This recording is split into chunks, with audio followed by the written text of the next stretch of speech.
একজন দর্জি যে কখনো হজে যায়নি, তবুও আল্লাহ তাকে হজের সওয়াব দান করলেন। কিভাবে? চলুন জেনে নিই পুরো ঘটনা। একটি ছোট্ট গ্রামে আহমাদ নামে এক গরিব দর্জি থাকত।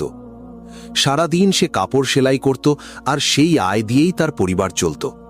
কিন্তু যখনই সে হজ থেকে ফেরা হাজিদের দেখত বা কাউকে হজে যেতে দেখত, তার মনে একটাই তামান্না জাগত। সে বলতো, ইনশাআল্লাহ একদিন আমিও আল্লাহর ঘরে যাব।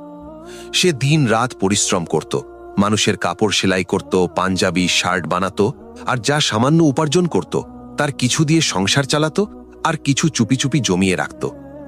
বছরের পর বছর কঠোর পরিশ্রম, সাবার আর দোয়ার পর অবশেষে সেই দিন এলো, তার কাছে হজে যাওয়ার মতো যথেষ্ট টাকা জমে গেল। দর্জি আনন্দে কেঁদে ফেলল, আল্লাহর শুকরিয়া আদায় করল এবং হাজিদের কাফেলার সাথে হজের উদ্দেশ্যে রওনা দিল। পথে এক জায়গায় কাফেলা বিশ্রামের জন্য থামল। দর্জি প্রয়োজন